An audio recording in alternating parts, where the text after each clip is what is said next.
Bueno, cuando uno mira a los 4 evangelios y en especial los últimos capítulos de cada evangelio, todos coordinan, todos tienen una linda coordinación, sincronización de este gran evento llamado la resurrección del Señor Jesucristo. Es lindo como cada uno de estos evangelios comparte esta narración y como cada uno de esos evangelios nos da un punto de vista, más evidencia de que la resurrección fue efectiva y fue real. Entonces, en la observación de este evento, en Mateo, por ejemplo, sabemos que Mateo, en el capítulo 28, siendo tan detallada en toda la secuencia de la vida del Señor Jesucristo, desde el nacimiento, sus antecedentes y demás, Mateo en el capítulo 28 culmina la narración de la vida, la muerte y la resurrección de Jesucristo. Y hablando de la resurrección, habla justamente de las mujeres que fueron a la tumba de la mañana, después del día de reposo, y como el primer día de la semana, que es hoy domingo, encuentran ellas la tumba vacía. También Mateo describe la importancia de lo que es nosotros como creyentes, describe también la importancia de la gran comisión, la importancia de que todos tengamos esa fe de compartir al Señor Jesucristo. Hemos venido por semanas diciéndole a ustedes, prepare, invite, traigan, y gracias a Dios por todos los que lo han hecho. En el libro de Mateo, en el libro de San Mateo, de nuevo, ahí está la narración del encuentro de estas mujeres con una tumba vacía. Ellas llegan temprano a buscar el cuerpo del Señor Jesucristo y encuentran que la tumba ya estaba vacía. Mateo 28:1 nos da el comienzo de esta narración y dice: pasando el día de reposo, al amanecer el primer día de la semana, vino María Magdalena y la otra María, la mamá de Jacob, a ver el sepulcro. Y después en 28:9-10 dice: he aquí Jesús les salió al encuentro diciendo: salve.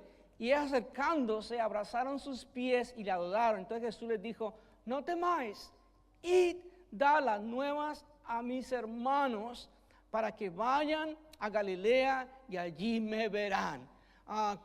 Ya Jesús le empieza a hablarles a ella de la importancia de los reencuentros que él tuvo 3 veces aproximadamente con sus discípulos. Y sabemos que en el versículo 28, perdón, en el capítulo 28, versículo 18 y 19, Jesucristo dice y declara: toda potestad me es dada, por lo tanto, ir y predicar este evangelio, bautizándose en el nombre del Padre, del Hijo, hacer discípulos y bautizándolos en el nombre del Padre, del Hijo y del Espíritu Santo. Amén, hasta que yo venga, amén. Y sabemos que hasta el final de los días, hasta que se predique este evangelio en todo el mundo, entonces vendrá el fin, según Jesús lo declaró en Mateo 25. Entonces encontramos después el evangelio según San Marcos, y es aún más breve la descripción de lo que pasa en los eventos de la resurrección.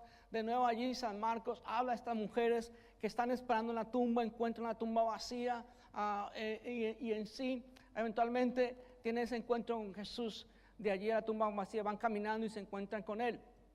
En el versículo 12 San Marcos dice: pero después apareció en otra forma a 2 de ellos que iban de camino yendo al campo. Aquí habla también de unas personas a las que vamos a entrar más a profundo con esas 2 personas. Más adelante vamos a caminar con ellos, y habla de 2 discípulos, uno Cleofás y el otro no se identifica.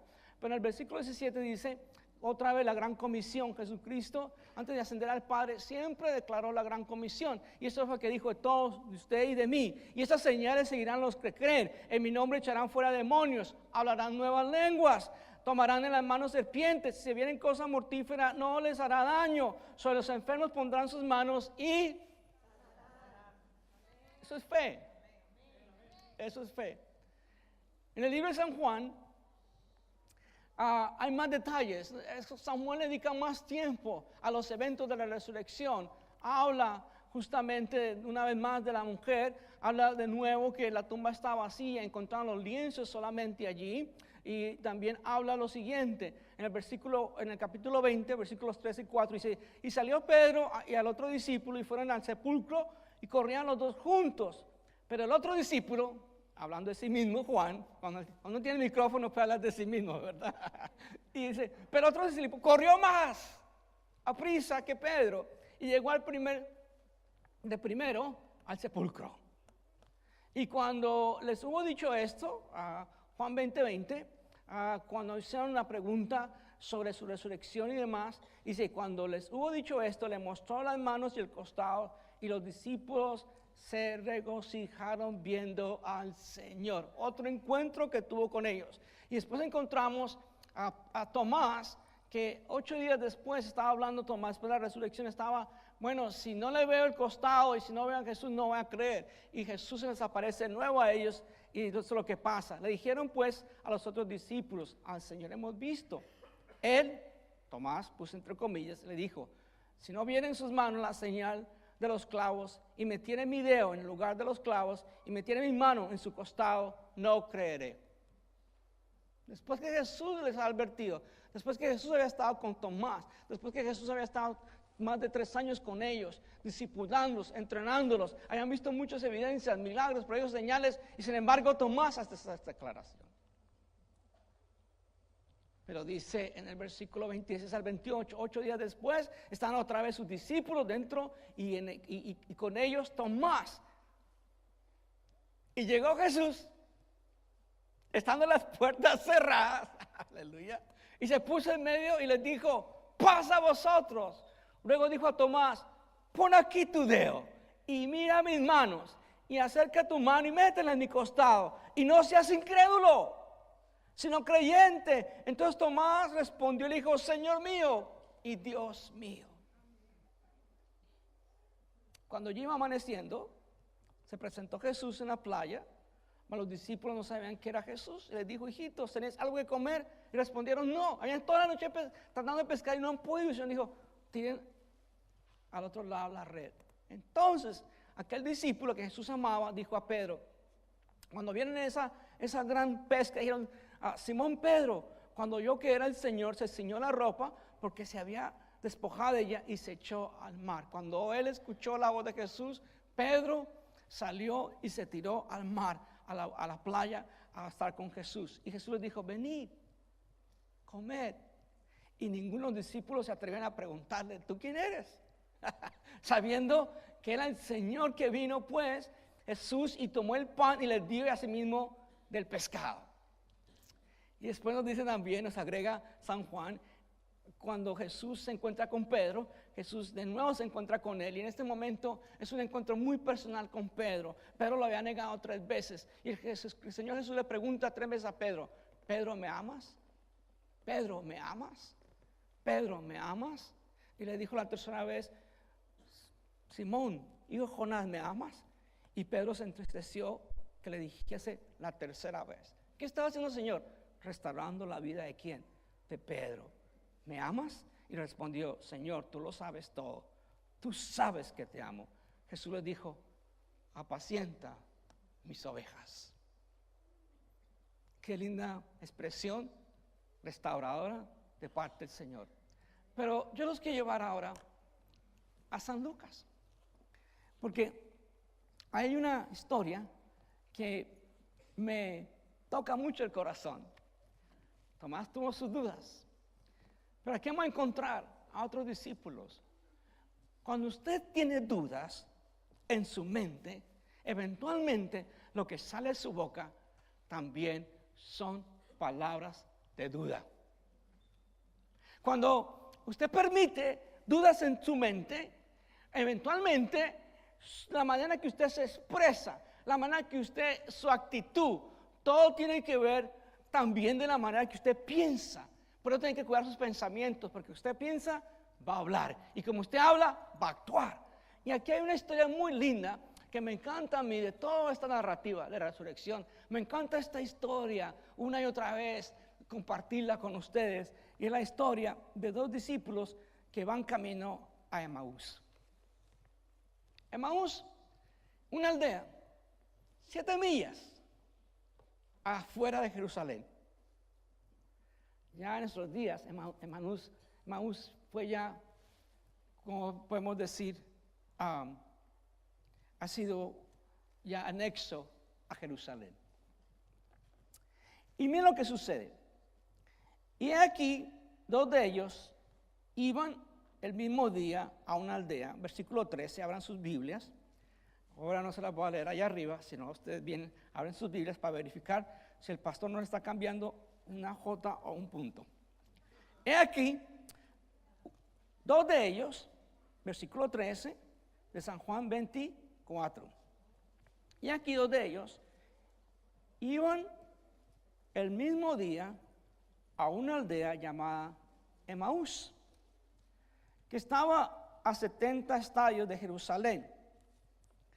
E iban hablando entre sí todas aquellas cosas que habían acontecido.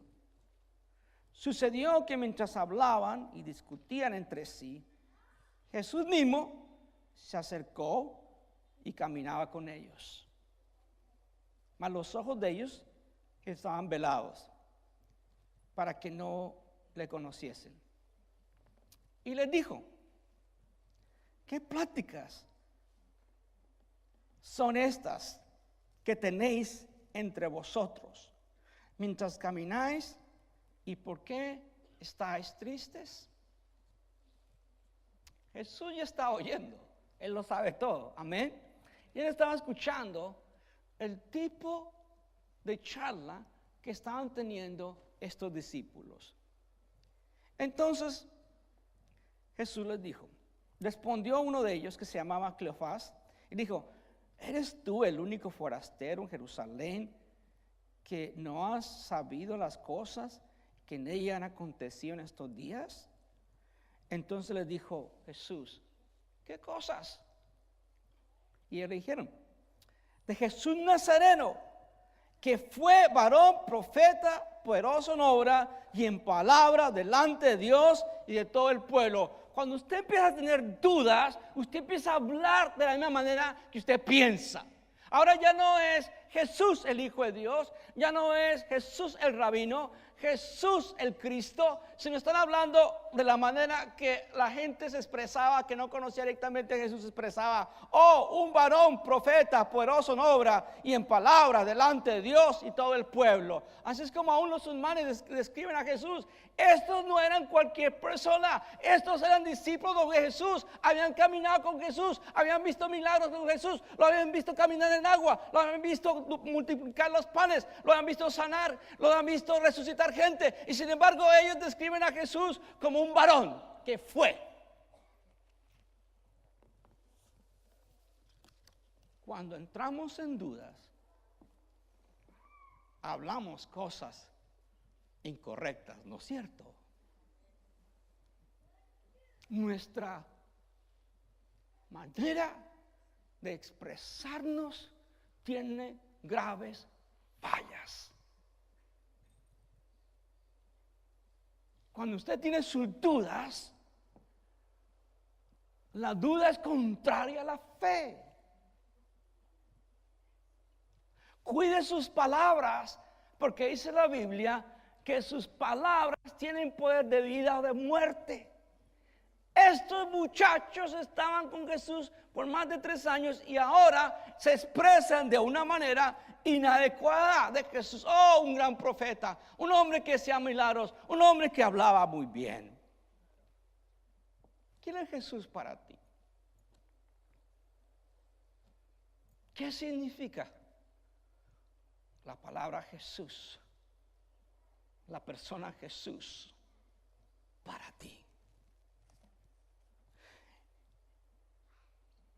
Era un profeta poderoso en obra y en palabra delante de Dios y todo el pueblo. Y cómo le entregaron los principales sacerdotes y nuestros gobernantes a sentencia de muerte y le crucificaron. Están haciendo la narrativa, pero no incompleta. Pero nosotros esperábamos que Él era el que había de redimir a Israel. Esperábamos que Él era. Cuando nosotros andamos en dudas, hablamos torpezas, ¿no es cierto? Esperábamos que Él fuera. Hablan en tiempo pasado y una esperanza que no se cumplió. Cuando su vida personal y su fe personal no es congruente con lo que está escrito en la palabra, decimos, hablamos y actuamos en torpezas. Pero nosotros esperábamos que Él era el que había de redimir a Israel, y ahora, además de todo esto, hoy es el tercer día que esto ha acontecido. En otras palabras, lo que dijo Él no pasó, no sucedió.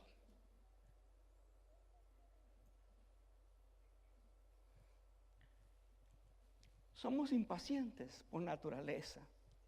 Usted puede hacer un Cleofás o el que se identificó quién era. Yo sí. Cuando entramos en dudas, pensamos y hablamos cosas que no son. Aunque también nos han asombrado unas mujeres que entre nosotros, las que antes del día fueron al sepulcro, y como no hallaron su cuerpo, vinieron diciendo que también habían visto a Jesús. Visión de ángeles, debo leer despacito nuevo. Y como no hallaron su cuerpo, vinieron diciendo que también habían visto visión de ángeles, quienes dijeron que Él vive. Ahora, ya estos tienen una información.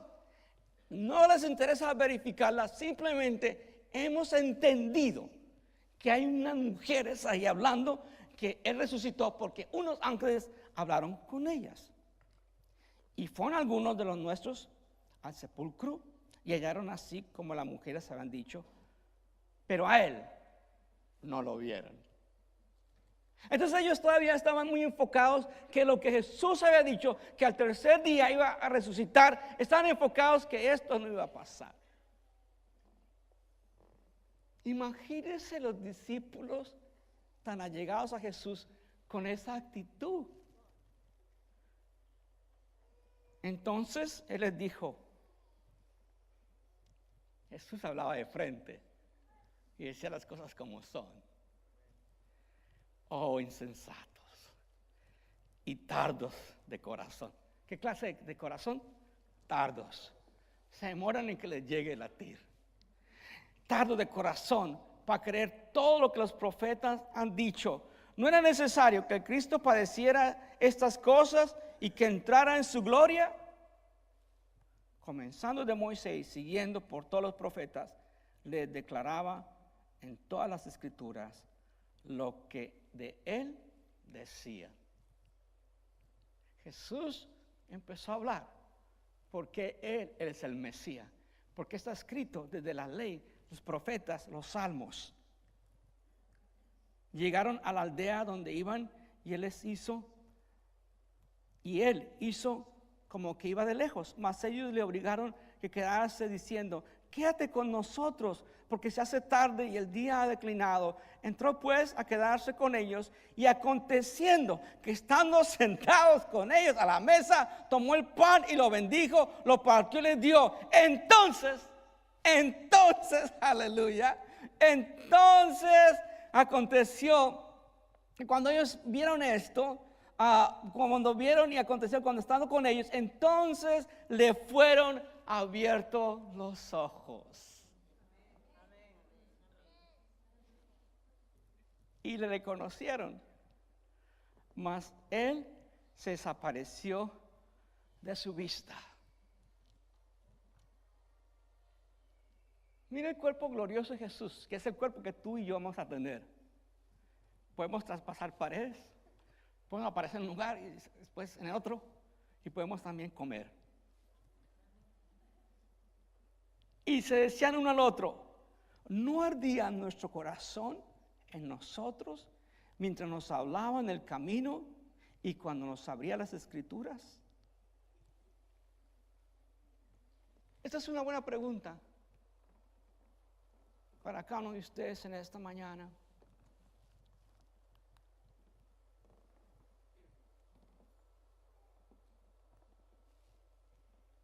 ¿No arde tu corazón? ¿Qué cosas has permitido en tu vida que enfríe tu corazón. Anoche estábamos con mi esposa, estábamos hablando, dos jóvenes, un hispano y otra chica que es mezcla vietnamés y también china. Y ella nos decía, y él nos decía, estamos hablándole, y él me decía a mí, yo no creo en ese momento en las iglesias. Yo pasé por esto y por esto. Yo le dije, no ponga los ojos en el hombre te va a fallar. Las escrituras dicen que debemos poner nuestros ojos en el autor y consumador de nuestra fe. El hombre te va a fallar, Dios nunca te va a fallar. Él siempre cumple con lo que Él dice. Él siempre cumple con sus promesas. Todas sus promesas son amén en Cristo Jesús. A pesar de estas dudas, mi pregunta es, ¿dónde se ha enfriado tu corazón? ¿Por otras personas? Todos vamos a fallarnos unos a otros porque somos imperfectos. Alguien te va a doler con alguna palabra o alguna actitud. Los más cercanos te pueden afectar más que los lejanos. Pero una cosa sí sé, Jesús nunca te va a fallar. Él dijo, estaré con vosotros siempre. Él nunca te va a desamparar. Él nunca te va a defraudar. Él es el pan de vida.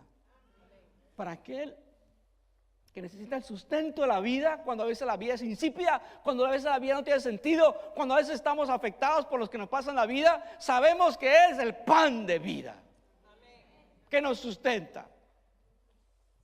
Sabemos que a veces no sabemos qué puerta abrir, que cuando pasan situaciones no sabemos qué puerta se nos abra, pero dice la palabra que Él es la puerta. A veces nos sentimos que, oye, no me llama el pastor, ¿dónde está? Oh, no. Él es el buen pastor.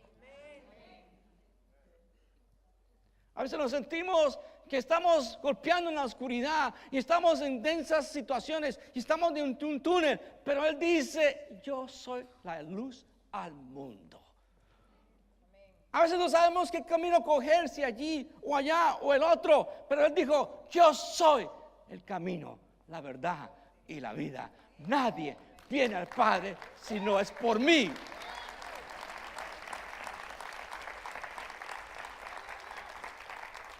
A veces nos sentimos nosotros desconectados de alguna manera de la gente, de la familia, de alguna situación, pero Él dijo, yo soy la vid verdadera. El que está en mí lleva mucho fruto. Apartado de mí no puedes hacer nada. Yo soy la vid verdadera. Oh, también Él es la fuente de la vida.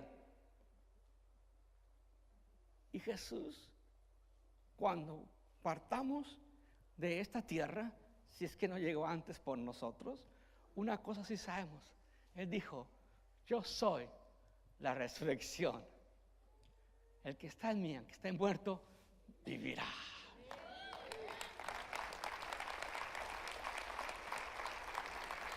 Vivirá.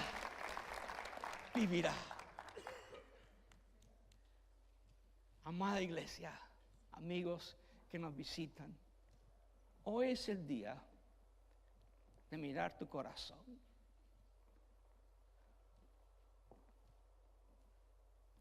Hoy es el día de permitir que tu corazón vuelva a latir para el Señor.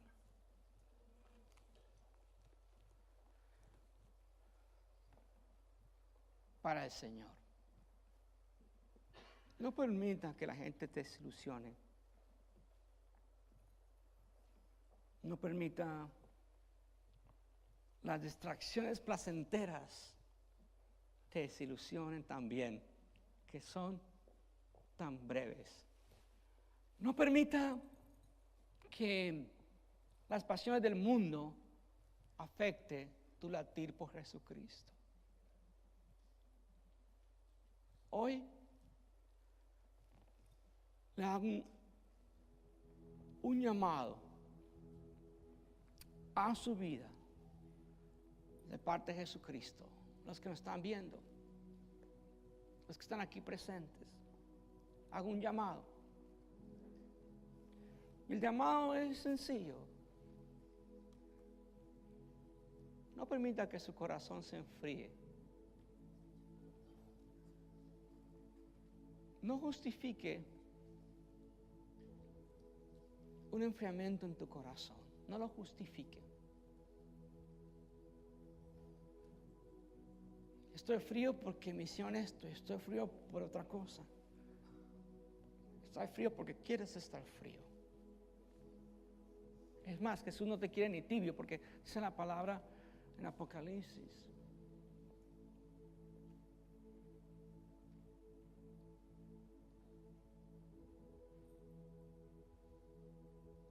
Ni frío ni tibio. Él quiere que tu corazón arda para Él, porque lo entregó todo por ti. Si Él murió y resucitó por mí, lo mínimo que puedo hacer yo es vivir para Él y con Él y en Él. Hoy el Señor te hace un llamado. Todo lo que el Señor ha hecho, usted no tuvo que pagar el precio. Él lo pagó todo. Cuando dijo, consumado es, totalmente obra completa. Quiero quietud en este salón, en este momento, por unos instantes, mucha quietud. Y la pregunta es, todo ojo cerrado, todo rostro agachado. Hoy te invito a que vengas y te reconcilies con el Señor. Que tenga una reconciliación con el Señor Jesucristo.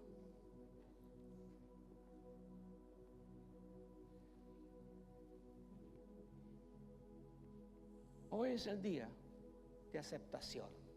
Hoy es el día de cambio. Hoy es el día, así como cuando una persona le falla su corazón físico y traen unas herramientas que da choques eléctricos sobre ese corazón para que vuelva a latir.